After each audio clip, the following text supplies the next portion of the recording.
불교 진리의 핵 사성제. 지난 시간에는 팔정도가 모아와 업보를 바르게 이해하고 살아가는 인생의 바른 길이라는 이치를 살펴보았습니다. 오늘은 부처님이 의와 법에 상응하고 범행의 근본이 되어 바른 이해와 깨달음으로 나아가고 열반으로 나아간다고 하는 사성제에 대해서 알아보기로 하겠습니다. 사성제는 문자 그대로 부처님이 체험하여 우리에게 가르쳐준 진리입니다. 부처님은 여러 가지 교리를 말씀하셨지만 정작 진리라고 부르는 것은 사성제입니다.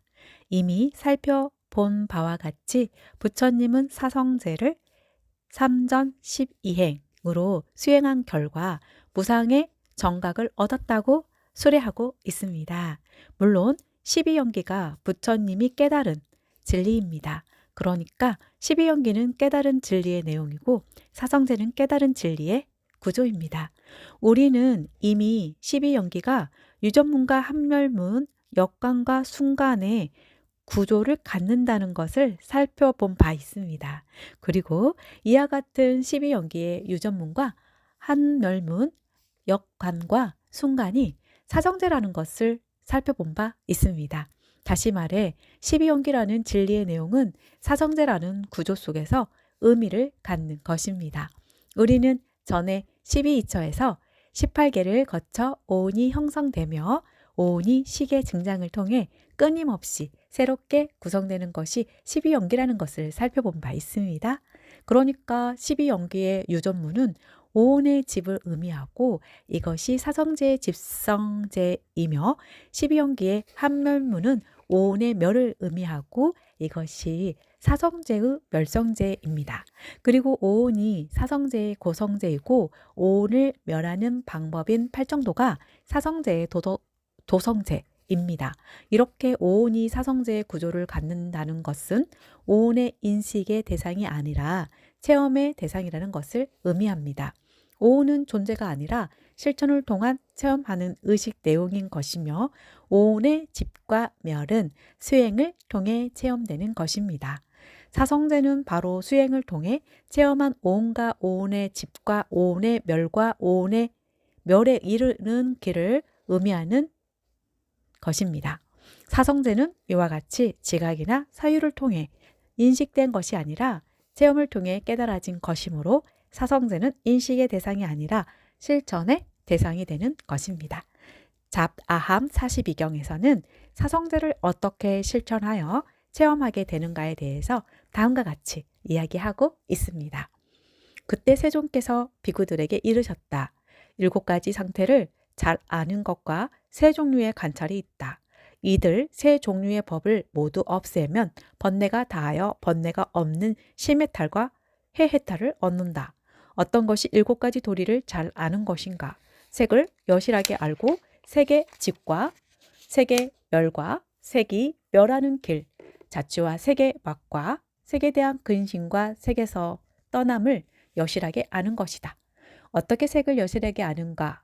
모든 색은 일체의 사대와 사대로 만들어진 색이다. 이것을 색이라고 부른다. 이와 같이 색을 여실하게 안다. 어떻게 색의 집을 여실하게 아는가? 색에서 기쁨과 즐거움을 느끼는 것, 니카야에서는 자양문의 집이라고 되어 있습니다. 색의 집이라고 부릅니다. 이와 같이 색의 집을 여실하게 안다. 어떻게 색의 멸을 여실하게 아는가? 색에서 느끼는 기쁨과 즐거움이 사라지는 것을 색의 멸이라고 부른다. 이와 같이 색의 멸을 여실하게 안다. 어떻게 색이 멸하는 길, 자취를 여실하게 아는가? 팔정도를 말한다. 이것을 색이 멸하는 길, 자취라고 부른다. 이와 같이 색이 멸하는 길, 자취를 여실하게 안다. 어떻게 색의 맛을 여실하게 아는가? 색을 인연으로 해서 생기는 기쁨과 즐거움 이것을 색의 맛이라고 부른다. 이와 같이 색의 맛을 여실하게 안다. 어떻게 색에 대한 근심을 여실하게 아는가? 색은 무상하고 괴로움이며 변혁하는 법이다. 이것을 색에 대한 근심이라고 부른다. 이와 같이 색에 대한 근심을 여실하게 안다. 어떻게 색에서 떠남을 여실하게 아는가? 색에 대한 욕탐을 억제하고 욕탐을 끊고 욕탐을 초월하는 것. 이것을 색에서 떠났다고 한다. 이와 같이 색에서 떠남을 여실하게 안다. 어떻게 수를 여실하게 아는가? 6가지 수. 그러니까 안촉에서 생기는 수와 이, 비, 설, 신, 의촉에서 생기는 수. 이것을 수라고 부른다. 이와 같이 수를 여실하게 안다. 어떻게 수의 집을 여실하게 아는가? 촉의 집이 수의 집이다. 이와 같이 수의 집을 여실하게 안다. 어떻게 수의 멸을 여실하게 아는가? 촉의 멸이 수의 멸이다. 이와 같이 수의 멸을 여실하게 안다. 어떻게 수가 멸하는 길 자체를 여실하게 아는가? 팔정도를 말한다. 이것을 수가 멸하는 길 자체라고 말한다. 이와 같이 수가 멸하는 길 자체를 여실하게 안다. 어떻게 수의 맛을 여실하게 아는가? 수를 인연으로 해서 생기는 기쁨과 즐거움, 이것을 수의 맛이라고 부른다. 이와 같이 수의 맛을 여실하게 안다. 어떻게 수에 대한 근심을 여실하게 아는가? 수는 무상하고 괴로움이며 변혁하는 법이다. 이것을 수에 대한 근심이라고 부른다. 이와 같이 수에 대한 근심을 여실하게 안다. 어떻게 수에서 떠남을 여실하게 아는가? 수에 대한 욕탐을 억제하고 욕탐을 끊고 욕탐을 초월하는 것. 이것을 수에서 떠난다고 한다. 이와 같이 수에서 떠남을 여실하게 안다. 어떻게 상을 여실하게 아는가? 6가지 상. 그러니까 안촉에서 생기는 상과 이비설신 의촉에서 생기는 상. 이것을 상이라고 부른다. 이와 같이 상을 여실하게 안다. 어떻게 상의 집을 여실하게 아는가? 촉의 집이 상의 집이다. 이와 같이 상의 집을 여실하게 안다. 어떻게 상의 멸을 여실하게 아는가? 촉의 멸이 상의 멸이다. 이와 같이 상의 멸을 여실하게 안다. 어떻게 상이 멸하는 길 자체를 여실하게 아는가? 팔정도를 말한다. 이것을 상이 멸하는 길 자체라고 부른다.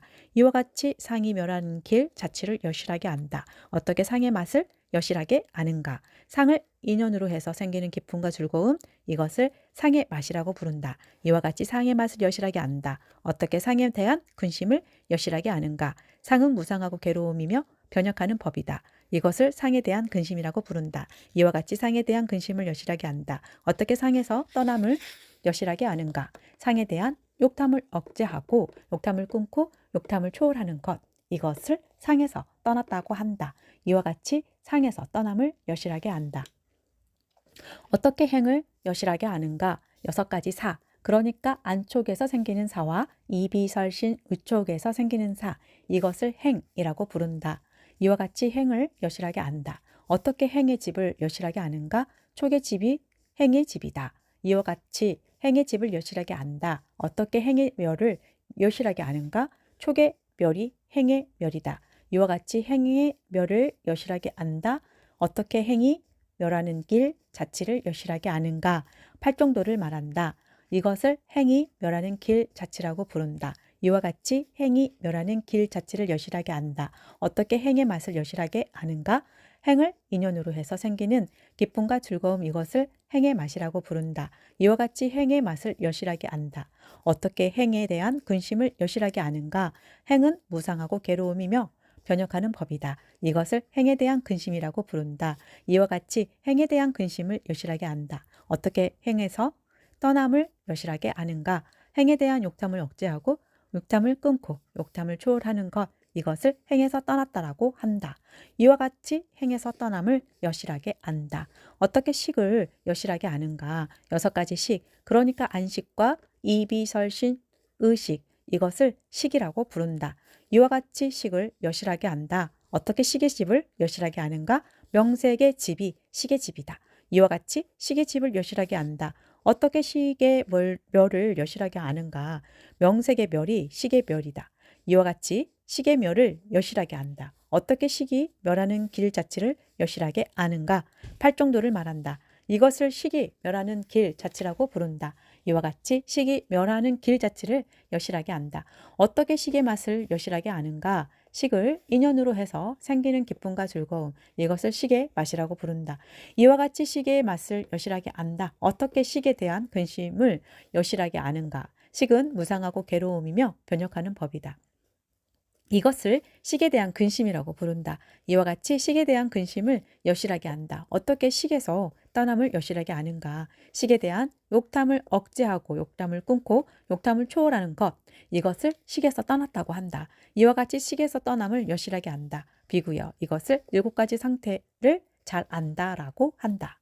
어떤 것을 세 종류의 관찰이라고 하는가? 비구여.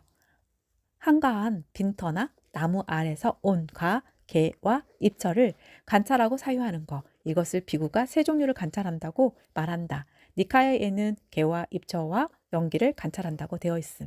이와 같이 하는 것을 비구가 7가지 상태를 잘 알고 세 종류를 관찰한다고 말한다. 이 경은 불교의 교리와 수행이 어떻게 연결되었는가를 보여주는 매우 중요한 경전입니다.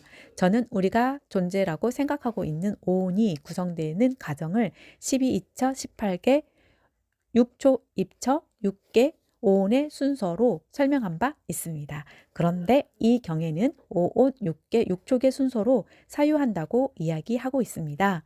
저는 오온이 12이처에서 연기한 것이라는 것을 설명하기 위해서 12이처에서 설명을 시작했고 이 경에서 오온이 성립되는 과정에 대한 체험 내용을 이야기하기 때문에 오온에서 사유가 시작되는 것입니다.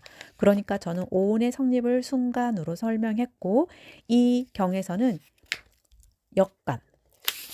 역간으로 설명하고 있는 것입니다. 부처님께서는 12연기라는 진리를 역간으로 체험하셨습니다. 그리고 그것이 진리라는 것을 순간으로 인식하셨습니다. 따라서 우리도 진리를 인식할 때는 순간에 따라야 하지만 직접 체험하기 위해서는 역간을 행하게 됩니다. 이 경은 우리가 진리를 직접 체험하는 과정을 이야기하기 때문에 역간의 순서로 되어 있는 것입니다. 우리는 생사의 괴로움에서 벗어나기를 위해서 불교를 수행합니다. 생사는 나의 존재가 있기 때문에 나타난 것입니다. 따라서 우선 나의 존재에 대하여 잘 알아야 합니다. 그렇다면 우리가 나의 존재로 생각하고 있는 것은 어떤 것일까요? 우리는 우리의 몸을 나의 존재로 생각합니다. 그리고 느끼는 존재, 사유하는 존재, 의도하는 존재, 인식하는 존재를 나의 존재로 생각합니다. 이것이 오온입니다. 이 경에서 오온을 여실하게 알아야 한다고 이야기하는 것은 막연하게 내가 태어나서 죽는다고 생각하기 전에 먼저 나의 존재로 생각되는 것이 어떤 것인지를 살펴보고 그것의 실상이 어떤 것인지를 여실하게 아는 데서 불교의 수행이 시작됨을 이야기하는 것입니다. 이 경전은 오온의 실상을 깨달아 멸하는 순서를 구체적으로 밝히고 있는 것입니다. 부처님은 이 경에서 오온의 실상을 깨달아 멸하는 데는 7가지 단계가 있다고 이야기하고 있습니다. 그리고 7단계의 여실한 알미 성취되면 온과 개와 입처에 대하여 사유해야 한다고 이야기하고 있습니다. 그러니까 7단계의 여실한 알을 통해서 오온의 실상을 깨달아 멸한 후에는 오온과 오온의 성립의 진료가 되는 18개와 6개 그리고 개의 성립의 바탕이 되는 12입처와 초깁처를 항상 주의 깊게 사유해야 한다는 것입니다. 결국 이 경은 오온의 실상을 깨달아 멸하는 것이 사성제이고 사성제의 실천은 온과 개와 입처를 주의 깊게 사유하는 것이라는 점을 보여주고 있습니다. 다음 시간에는 이 경에서 이야기하는 7단계의 여실한 완과 3가지에 대한 사유가 구체적으로 어떤 것인가를 살펴봄으로써 사상제의 실천이 어떻게 행해지는지 이해해 보기로 하겠습니다. 사성제의 실천 238페이지인데요. 지난 시간에는 사성제가 7단계의 사유와 3가지에 대한 관찰을 하는 구조로 되어 있다는 사실을 이야기했습니다. 오늘은 7단계의 사유와 3가지에 대한 관찰은 구체적으로 어떻게 행하는 것인지에 대해서 살펴보기로 하겠습니다. 지난 시간에 말씀드린 바와 같이 7단계의 사유는 나의 존재에 대한 사유입니다. 과연 내가 나의 존재라고 생각하고 있는 것은 어떤 것인가? 우리가 이렇게 생각해 보면 먼저 눈, 귀, 코, 혀, 몸으로 되어 있는 육신이 나의 존재라는 사실을 하게 될 것입니다. 이러한 육신을 색이라고 합니다. 우리는 막연히 몸을 나의 존재라고 생각하고 있습니다. 이 몸이 태어나서 죽는다고 생각하는 것이지요. 이렇게 막연하게 생각하고 있는 몸에 대한 지식은 여실한 지식이 아닙니다. 우리의 몸에 대하여 잘 사유해 보면 우리의 몸은 여러 가지 물질적인 요소가 모여 있다는 것을 알게 됩니다. 즉, 사대로 되어 있는 것이 우리의 몸이라는 사실을 알게 되는 것이지요. 이것이 첫 단계의 사유입니다. 이러한 첫 단계의 사유는 구차 재정에서 초선의 사유를 의미합니다. 초선은 욕탐을 버리고 지각되는 현상을 색으로 보는 경지입니다. 그러니까 막연히 몸에 대한 애착을 가지고 나의 존재라고 생각하던 상태에서 그와 같은 애착을 버리고 육신을 물질적인 요소가 모여 있는 것으로 보는 것이 초선입니다. 이렇게 초선의 수행을 통해 몸을 여실하게 알게 됨으로써 이제 몸이 나의 존재로 인식된 까닭을 사유하게 됩니다. 우리의 몸은 태어나서 현재의 상태가 되기까지 끊임없이 변화한 것입니다. 그런데 우리는 태어나서 죽을 때까지 나의 몸이 동일한 몸이라고 생각하고 있습니다. 우리는 왜 모습이 다른 몸을 동일한 몸이라고 생각하고 있는 것일까요? 그것은 우리의 마음에 동일한 몸이라는 생각이 모여있기 때문입니다. 태어날 때의 몸과 어릴 때 몸과 자란 뒤의 몸은 동일한 나의 존재이다 라는 생각이 우리의 마음속에 모여서 사라지지 않기 때문에 모습이 다름에도 불구하고 동일하다고 생각하는 것이지요. 이렇게 생각함으로써 동일한 나의 몸이라는 착각은 잘못된 생각이 모여서 있기 때문에 사실을, 즉 색의 집을 알게 됩니다. 따라서 이제 동일한 몸이라는 생각은 왜 우리의 마음에 모이게 되는가? 즉, 색의 집에 대하여 사유하게 됩니다. 제2단계의 사유가 시작되는 것이지요. 몸이 동일한 나의 존재라고 생각하게 되는 것은 몸에 대한 애착이 있기 때문입니다. 우리는 몸을 통해서 여러 가지 기쁨과 즐거움을 느낍니다. 이 몸이 없다면 그러한 기쁨과 즐거움은 느낄 수가 없을 것입니다. 그래서 이 몸이 항상 변함없이 존재하기를 원합니다. 즉, 동일한 존재로 유지되기를 원하는 것이지요. 그래서 몸에 애착하게 되고 몸의 모습이 달라져도 기쁨과 즐거움을 느낄 수 있는 상태가 유지되면 동일한 나의 몸이라고 생각합니다. 그러다가 예전과 같이 느끼지 못하게 되면 병이 들었다고 생각하고 늙었다고 생각합니다. 몸은 변함없이 동일한 몸인데 병들고 늙어서 예전 같지 않다고 생각하게 되는 것이지요. 몸이 아무것도 느낄 수 없이 되면은 그때 우리는 몸이 죽었다고 생각합니다. 결국 몸이 동일하게 존재한다는 생각은 몸을 통한 느낌이 모여서 있는 것이라고 할 수 있는 것입니다. 이렇게 생각함으로써 기쁨과 즐거움을 느끼는 것이 색의 집입니다. 나는 색의 집에 대한 여실한 인식이 생기게 됩니다. 이러한 사유는 초선에서의 사유와 성찰을 의미합니다. 앞에서 살펴본 바와 같이 초선에서는 사유와 성찰이 있다고 하는데 그 사유와 성찰을 통해 몸으로 느끼는 기쁨과 즐거움이 색의 집이라는 것을 알게 되는 것이지요. 이제 색의 집이 우리 마음에서 생기는 즐거움과 즐거움이라는 것이 밝혀졌으므로 이것을 없애면 색이 멸하리라고 생각될 것입니다. 색의 멸을 여실하게 알기 위한 제3단계의 사유가 시작되는 것입니다. 이 3단계의 사유가 구차재정 가운데 제2선에서 제4선까지의 사유입니다. 초선에서 생기는 기쁨과 즐거움을 버리고 삼매에 드는 것이 제2선이고 삼매에서 생기는 기쁨과 즐거움을 버리고 평정한 무관심에 머무는 것이 제3선이며 무관심에서 생기는 즐거움까지 버려서 마음에 어떤 느낌도 없는 청정한 마음에 도달하는 것이 제4선입니다. 이렇게 제4선을 성취하여 마음속의 몸을 통해 느끼는 기쁨과 즐거움에 대한 생각이 사라지면 몸을 동일한 나의 존재라고 생각하지 않게 될 것입니다.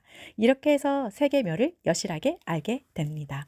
이제 색의 멸을 체험함으로써 색이 멸하는 과정을 반성적으로 사유하게 됩니다. 그러면 색이 멸하는 과정이 인식될 것입니다. 이것이 제4단계의 사유이며 그 내용은 8정도입니다. 이러한 색에 대한 4단계의 사유가 색의 사성제입니다. 이렇게 사성제라는 진리는 수행을 통해서 체험됩니다. 이와 같은 체험은 다시 반성됩니다. 제5단계의 사유가 되는 것이지요. 4단계까지의 사유는 역관인데 제5단계에서 제7단계까지는 순간입니다. 색의 원인을 거꾸로 추적하여 그 원인에 도달했으므로 이제 그 원인에서 다시 사유하게 되는 것입니다. 제5단계에서는 색의 맛을 여실하게 안다고 되어 있습니다. 그러니까 제5단계에서는 몸을 통해 생기는 기쁨과 즐거움을 우리의 마음이 즐기고 있다는 실상을 간주하는 것이지요. 그렇게 함으로써 우리의 마음이 몸을 통해서 기쁨과 즐거움을 즐기기 때문에 마음의 몸을 동일한 나의 존재로 생각하는 의식이 모인다는 사실을 확인하는 것입니다. 이렇게 색의 맛을 여실하게 알고 나서는 몸을 나의 존재라고 생각하면 어떻게 되는가를 생각하게 됩니다. 이것이 제6단계의 사유입니다. 그 결과 우리가 몸을 자기 존재로 생각하면 우리에게 필연적으로 근심이 있게 된다는 것을 알게 됩니다. 몸은 실 사이 없이 변화하는데 우리의 마음은 그것이 동일한 존재라고 생각하고 있기 때문에 변화하는 자신의 몸에 대하여 근심이 그치지 않는다는 것이지요. 우리가 갖게 되는 몸에 대한 근심은 바로 동일한 자기 존재로 생각하고 있는 몸이 변하기 때문에 생기는 것입니다. 그러니까 제6단계의 사유를 통해 우리가 몸에 대하여 가지고 있는 근심의 실상을 바르게 알게 되는 것입니다. 제7단계에서는 자신이 사선의 수행을 통해서 성취한 세계멸을 반성적으로 사유하게 됩니다. 그래서 자신이 몸에 대한 욕탐을 억제하고 욕탐을 끊고 욕탐을 초월하여 몸에 대한 집착에서 벗어났음을 확신하게 됩니다. 즉 몸을 자기의 존재라고 생각하는 착각에서 떠나 있음을 여실하게 알게 된다는 것입니다. 그러니까 거기에서 몸이 자신의 존재라는 생각에서는 벗어나지만 아직 느끼는 존재, 생각하는 존재, 우도하는 존재를 자기의 존재로 생각하는 것에서부터 벗어나지 못하고 있습니다. 따라서 이제 이들에 대한 사유가 시작됩니다. 우리가 느끼고 생각하고 우도할 수 있는 것은 우리에게 감정, 이성, 의지가 있기 때문이라고 생각하고 이들을 나의 존재로 생각합니다. 그러나 이러한 생각은 감정, 이성, 의지에 대하여 바르게 이해한 것이 아닙니다. 우리가 감정이라고 부르는 것을 잘 살펴보면 눈으로 사물을 보거나 귀로 소리를 듣거나 코로 향기를 맡을 때 생기는 느낌을 그렇게 부르고 있다는 사실을 알 수 있습니다. 그러니까 수는 육촉에서 생기는 것이며 우리의 내부에 존재하고 있는 것이 아니라는 것을 알게 되는 거지요. 이렇게 수가 촉에서 생긴 것임을 여실하게 아는 것이 첫 단계의 사유입니다. 우리는 이미 촉에서 수상사가 생긴다는 것을 살펴본 바 있습니다. 첫 단계의 사유에서는 이것을 깨닫게 되는 것이지요. 그렇다면 왜 이렇게 촉에서 생기는 수상사를 오온의 수상행으로 생각하게 되었을까요? 제2단계에서는 이것을 생각합니다. 촉은 동일한 내용이 아닙니다. 그리고 촉에서 생기는 느낌, 사유, 우도 등도 동일한 내용이 아닙니다. 그러나 이것을 동일한 존재로 생각하게 되는 것은 촉을 통해 나타나는 수상사라고 하는 의식들이 촉의 반복을 통해서 존재화되기 때문입니다. 촉은 외부의 사물이 실제로 존재하고 있다고 느끼고 전에도 말씀드린 바와 같이 어제 본 책을 오늘 보게 되면 우리는 그 책이 외부의 동일한 존재로 존재하고 있다고 느끼게 됩니다. 즉, 촉이 모여서 외부의 사물이 존재한다고 생각하게 되는 것이지요.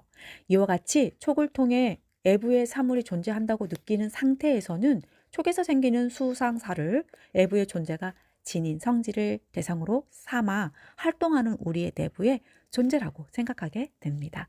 그러므로 나의 감정이 사물이 지닌 고락의 성질을 상대로 고락의 감정을 느끼고 나의 이성이 외부의 사물이 지닌 크고 작고 많고 적은 성질을 상대로 비교하고 추론하는 사유를 하며 나의 의지가 이들 사물에 대하여 우도를 갖는다고 생각하게 되는 것입니다. 그러니까 외부의 사물이 동일한 내용으로 존재화됨과 동시에 우리 자신도 동일한 내용으로 존재화되는 것입니다. 이와 같이 사유하여 수상행의 즙은 촉의 집이라는 사실을 여실하게 아는 것이 제2단계입니다. 그러니까 제2단계의 여실한 알문 9차 재정 가운데 제4선을 성취한 후에 명경지수와 같이 맑고 고요하고 이렇게 맑고 고요해진 마음으로 촉을 관찰한 결과 얻게 된다는 것을 알 수 있습니다. 수상행이 촉의 집을 통해서 존재로 된 것임을 밝혔으니 이제는 이를 멸해야 할 것입니다. 제3단계에서는 이것을 사유합니다. 수상행이 촉의 집이므로 수상행을 멸하기 위해서는 촉을 멸해야 한다는 것이지요. 그런데 만약에 공간 속에서 나의 존재와 애부의 존재가 육군이라는 인식기관을 통해서 접촉하고 있는 것을 촉이라고 한다면 우리는 결코 촉을 멸할 수 없을 것입니다. 우리는 이미 이러한 문제를 해결하기 위하여 수행한 선정이 구차재정 가운데 공처공이라는 사실을 살펴본 바 있습니다. 공처정을 수행하여 공처를 성취하면 애부에는 오직 끝이 없는 공간만 존재한다는 생각을 하게 된다고 합니다. 애부의 사물이 존재하지 않고 공간만 존재한다면 촉이 멸하게 될 것입니다. 이렇게 공처정을 통해서 촉이 멸하면 수상행이 멸한다는 것을 여실하게 알게 됩니다. 이것이 제3단계입니다. 촉의 멸을 통해 수상행의 멸을 체험한 후에는 이들이 멸하는 과정을 반성적으로 사유하게 됩니다. 그러면 이들이 멸하는 과정이 인식됩니다. 이것이 제4단계의 사유이며 그 내용은 8정도입니다. 수상행에 대한 이러한 제4단계의 사유가 수상행의 사성제입니다. 이러한 사성제의 체험은 다시 반성됩니다. 그리고 그 과정은 색을 사유했을 때와 동일합니다. 제5단계에서는 우리가 수상행을 통해서 이들을 통해 생기는 기쁨과 즐거움을 우리의 마음이 즐기고 있다는 것을 간주하는 것이지요. 그렇게 함으로써 마음이 수상행을 통해서 기쁨과 즐거움을 즐기기 때문에 마음에 이들을 동일한 나의 존재로 생각하는 의식이 모인다는 것을 확인하는 것입니다. 이렇게 제5단계에서 수상행의 맛을 여실하게 알고 나서는 제6단계에서 수상행이 근심이라는 것을 색에 대해서와 마찬가지로 여실하게 알게 됩니다.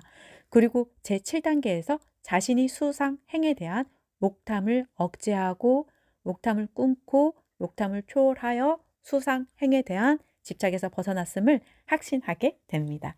즉 수상행을 자기의 존재라고 생각하는 착각에서 떠나 있음을 여실하게 알게 되는 것입니다. 이렇게 색수상행의 실상을 알아서 이들을 멸하게 되면 이제 오온 가운데 식만이 남게 됩니다. 구차재정을 보면 공처정을 성취한 후에는 공처를 초월하여 식처에 머문다고 하고 있습니다.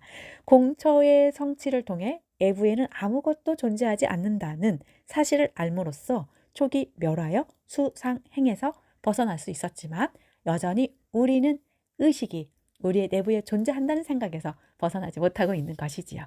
그래서 이제는 식의 실상을 사유하게 됩니다. 그러니까 식에 대한 사유는 구차재정 가운데 식처정을 통해서 이루어짐을 알 수 있습니다.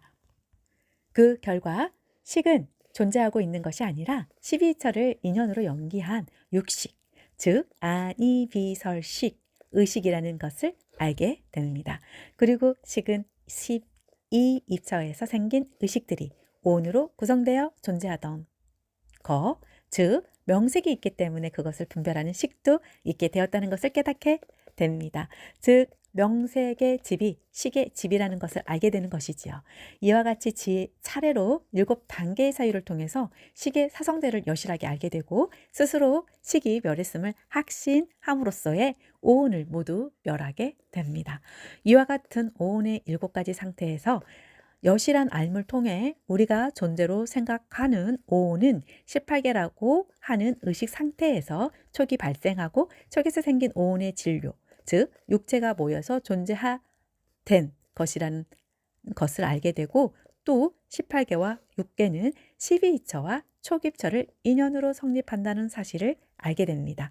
따라서 오온의 7가지 상태를 여실하게 안 후에는 항상 온, 개, 입처에 대하여 바르게 사유하여 이들을 없애도록 해야 합니다. 그러니까 온, 개, 입처에 대한 사유는 온의 7가지 상태에 대한 알물, 삶 속에서 실천하는 것을 의미하고 이것은 곧 사성제의 실천이라고 할 수 있습니다. 다음 시간에는 사성제의 의에 대하여 살펴보겠습니다. 사성제의 실존, 철학적 의미. 지난 시간에는 사성제를 실천하는 구체적인 방법을 말씀드렸습니다. 오늘은 사성제가 갖는 철학적인 의의를 살펴보기로 하겠습니다. 사성제를 바르게 이해하여 실천하기 위해서는 먼저 고성제가 구체적으로 무엇을 의미하는지를 알아야 합니다.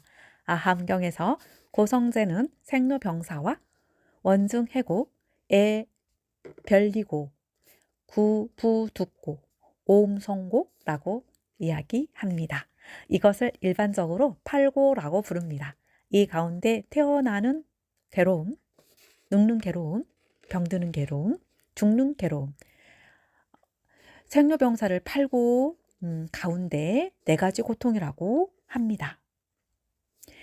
원중해고란 원수지고 미워하는 사람과 만나는 괴로움을 의미하고, 애별이고란 사랑하는 것과 이별하는 괴로움을 의미하며, 구부두고는 구하는 것을 얻지 못하는 괴로움을 의미하는 것은 누구나 알 수 있습니다.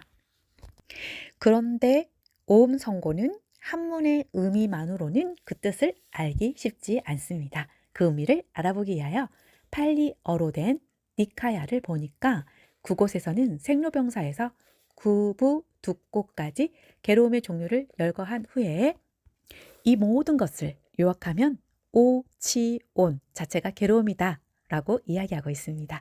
그러니까 생사병사, 틀렸습니다. 그러니까 생로병사 등의 괴로움을 한마디로 말하면 오치온이 괴로움들이다 라는 것이지요. 오치온이 괴로움들이라는 것은 오치온의 하나하나가 그 괴로움이라는 의미입니다. 그러니까 자기 존재로 취해진 색, 수, 상, 행, 식이 각각 괴로움이라는 것이지요. 생로병사가 괴로움이라는 말은 쉽게 이해할 수가 있습니다. 그런데 오치온이 괴로움이라는 말은 쉽게 이해할 수가 없습니다. 우리가 괴로움을 느끼는 것은 어떤 것이 우리를 괴롭힐 때입니다. 가시가 나의 몸을 찌를 때 우리는 괴로움을 느낍니다. 이때 가시가 몸을 찌르는 것은 괴로움이다라고 말할 수 있습니다. 그러나 나의 몸을 찌르지 않는 가시가 그 가시에 대해서는 괴로움이라고 말할 수가 없는 것이, 가시가 괴로움이다라고는 말할 수 없는 것이죠. 그런데 온치온은 중생들이 생각하고 있는 자기 존재입니다. 오치온이 괴로움이라는 것은 자기 존재가 괴로움이라는 의미입니다. 오치온이 우리를 괴롭히고 있지 않는데도 그 자체로서 괴로움이라는 말은 쉽게 이해가 되지 않는 것이지요. 부처님은 어떤 의미에서 자기 존재가 그 자체로서 괴로움이라고 말하는 것일까요? 이미 말씀드렸듯이 오치온은 중생들이 자기의 존재로 취하고 있는 오운입니다. 중생들은 끊임없이 오운 가운데 애착의 대상이 되는 것을 자기 존재로 취하고 있습니다. 이와 같이 중생들에 의해서 끊임없이 취해지고 있는 오운이 괴로움이라는 것이 고성제의 의미입니다. 그러니까 중생의 존재는 고정된 존재가 아니라 끊임없이 오온을 취하는 존재이기 때문에 어떤 것이 괴롭혀서 괴로운 것이 아니라 그 자체가 괴롭다는 의미이고, 이를 고성제라고 하는 것입니다. 고성제의 의미를 보다 잘 이해하기 위해서는 실존 철학에서 이야기하는 인간 존재, 즉 실존에 대하여 살펴볼 필요가 있습니다. 실존 철학에서는 인간을 불안한 존재라고 이야기합니다. 다른 철학에서는 인간을 이성적 존재, 정신적 존재 등으로 표현합니다.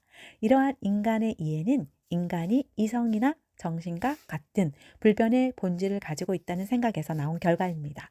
그러나 실존 철학에서는 인간이 그런 본질을 가지고 있지 않으며 자신이 죽을 것이라는 사실을 알고 항상 불안에 휩싸여 있는 존재라고 이해합니다. 그렇습니다. 우리는 코끼리에서 그 코끼리에 쫓겨가지고 우물에 들어간 사람처럼 시시각각 다가오는 죽음을 인식하면서 한 가닥 나무 뿌리 같은 수명에 의존해서 하루하루를 살아가는 불안한 존재입니다. 오치오는 그처럼 불안한 인간 존재를 의미합니다. 독일의 철학자 하이데거는 이러한 인간 존재를 해명함에 있어서 인간을 책상이나 나무와 같은 하나의 존재자로 대상화한 다음에 이 대상의 속성을 기술하는 방법으로 인간을 이성적 동물, 정신적 존재 등으로 정의하려는 종래의 태도에서 벗어나 자기 존재를 이해하고 있는 존재자라는 의미에서 인간 존재를 현존재라고 부릅니다. 그러니까 책상은 책을 놓고 보기 좋은 성질을 가진 것이다 라는 식으로 인간은 생각하는 성질을 가졌다 라고 정의할 수 없다는 것이지요. 그러니까 인간 존재는 고정불면의 성질을 가지고 존재하고 있는 것이 아니라 불안한 자신의 존재 자체가 그 자신에게 문제가 되고 있는 존재자라는 말입니다. 그에 의하면 인간으로 존재한다는 것은 언제나 각자로 존재한다는 것이며 각자 자기 자신에 존재한다라는 것은 언제나 자신의 존재가 문제되어 있는 것으로서 자신의 존재, 가능성에 관해서 심려한다는 뜻이며 이렇게 자신의 존재에 대하여 관심을 가지고 의문을 제기하며 우려를 표명한다는 것은 어떻게 존재할 것인가를 선택하려 함이다 라고 합니다. 하이데거의 이러한 표현은 좀 복잡해서 이해하기가 쉽지 않습니다만 이것을 간단히 말하면 인간은 다른 동물들과는 달리 각기 다른 모습으로 존재한다는 것입니다. 소, 그 어떤 소든지 또는 돼지 같은 동물들은 살아가는 모습이 대동소이합니다. 미국 소나 한국 소나 그 소 자신이 어떤 모습으로 살아가겠다는 자신의 삶의 모습에 대하여 관심이 없습니다. 배고프면 먹고 잠이 오면 자고 짝지을 때가 되면 짝을 짓기를 하고 그러나 인간은 사람마다 각기 다른 삶을 살아갑니다. 각자로 존재한다는 것은 이것을 의미합니다. 사람은 사람마다 자기 각기 다른 모습으로 존재한다는 것이죠. 이렇게 각기 다른 모습으로 존재하게 된 까닭은 사람들이 자기 자신은 어떤 존재가 될 것인가를 문제 삼고 있기 때문입니다. 동물들은 자신이 무엇이 될 것인가에 대해서는 관심이 없습니다. 그러나 인간은 어떤 생각을 가지고 어떻게 살 것인가를 항상 문제 삼고 있습니다. 어떤 사람은 출가하여 승려가 되려고 생각하기도 하고 어떤 사람은 정치가가 되려고 생각하기도 하고 어떤 사람은 사학가가 되려고 생각하기도 합니다. 사람들은 항상 이렇게 자신이 어떤 존재가 될 것인가, 즉 자신의 존재 가능성에 대하여 관심을 가지고 그 가능성에 대하여 의문을 제기하고 우려하면서 어떤 존재가 될 것인가에 대해서 선택하는 것입니다. 이와 같이 각기 다른 가능성을 선택하기 때문에 인간은 각기 다른 모습으로 존재하게 되는 것입니다. 오치오는 바로 이러한 인간 존재의 모습입니다. 인간은 자신의 몸에 대해서 관심을 갖습니다. 몸이 많은 사람은 살이 찌기 위해서 영양이 많은 음식을 취하고 비만인 사람은 살을 빼기 위해서 칼로리가 적은 음식을 취합니다. 이렇게 우리의 몸은 자신이 선택하여 취한 것입니다. 이것이 오치온 가운데 색입니다. 감정에 대해서도 관심을 갖습니다. 자신의 성격에 대해서 스스로 어떤 성격의 소유자가 될 것인가를 스스로 결정하여 자신이 원하는 성격을 취해서 자신의 성격을 참습니다. 이것이 오치온 가운데 수입니다. 사상이나 사고방식도 자신이 취한 것이고 의지도 자신이 선택하여 취하게 됩니다. 그래서 이런 것들이 복합적으로 자신의 의식을 형성합니다. 그리고 이렇게 형성된 의식을 중심으로 끊임없이 새로운 선택을 함으로써 우리의 의식은 새로운 모습으로 변화합니다. 이것이 우리가 앞으로 살펴본 식주중장설입니다. 식은 기존의 오온에 대하여 관심을 가지고 새로운 식으로 자라나는데 이 과정에서 오온이 새롭게 취해져서 오치온이라는 새로운 자기 존재가 된다는 것이 이미 말한 식주중장설입니다. 이것을 하이데거가 이야기하는 현 존재의 존재 방식으로 설명한다면 인간으로 존재한다는 것은 각자가 취한 오치온으로 존재한다는 사실을 의미하는 것이고 오치온으로 존재한다는 것은 언제나 자신의 존재, 즉 오치온이란 욕탐의 대상이 되는 오온의 식이 머물면서 증장하고 있다는 이치를 의미합니다. 그리고 오온의 식이 머물면서 증장한다는 것은 어떤 오치온으로 존재할 것인가 하는 미래의 존재 가능성을 선택해서 취한다는 사실을 의미합니다. 이와 같이 부처님이 말하는 오치온은 하이데거가 이야기하는 현 존재와 매우 유사합니다. 부처님도 인간 존재를 육체나 영혼으로 정의하는 것을 반대했습니다.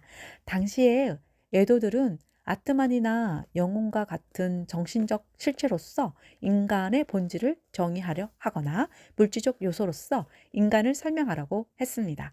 이러한 태도는 인간 존재를 존재자로 대상화하여 그 속성을 개념으로 정의하려는 것입니다. 부처님은 이러한 입장에 반대했기 때문에 영혼과 육체는 동일한가, 다른가 등의 문제에 침묵하셨던 것입니다.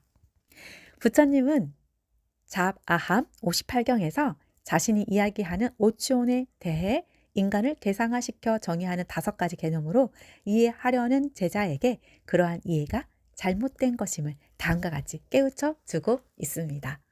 세존이시여, 이 오수음은 색수음과 수상행식수음입니까? 부처님께서 비구에게 말씀하셨다. 자리에 돌아가라. 그리고 묻도록 하라. 그러면 너에게 이야기하리라. 그러자 그 비구는 부처님께 예를 올리고 다시 제 자리로 돌아와서 부처님께 말씀드렸다. 세존이시여, 이 오수음, 오치오는 어떤 것이 근본이 되며 무엇 때문에 모여서 나타난 것이며 무엇 때문에 생긴 것입니까? 부처님께서 비구에게 말씀하셨다. 이 오수음, 오치오는 욕구가 근본이 되고 욕구 때문에 모여서 나타난 것이며 욕구 때문에 생긴 것이다. 부처님은 자신이 이야기하는 오치온을 색치온과 수상행, 식치온이라는 5가지 종류의 존재로 이해하고 있는 비구에게 자리로 돌아가면서 좀 더 깊이 생각해 본 후에 다시 묻도록 하고 있습니다. 즉, 인간 존재를 육체, 감정, 이성, 의지, 의식으로 되어 있다고 생각하는, 그러니까 오치온이라는 인간 존재를 5가지 존재자로 대상화하여 묻고 있는 비구에게 오치온은 하이데거가 이야기하는 현 존재의 의미라는 것을 스스로 깨닫도록 반성의 시간을 준 것입니다. 그 비구는 자리에 돌아가면서 그 의미를 깨달았습니다. 그는 오치오는 인간을 이루는 구성 요소를 의미하는 것이 아니라 인간 각자의 존재 방식을 의미한다는 사실을 깨달은 것이지요. 그래서 질문의 형식을 바꾸어 오치온이라는 인간 존재의 존재 방식의 근본을 물었던 것입니다. 부처님은 그 비구가 오치온의 의미를 이해했다는 것을 알고서 오치온이라는 인간 존재의 존재 방식은 욕구가 근본이 되어서 욕구에 의해 나타난 것이라고 설명하고 있습니다.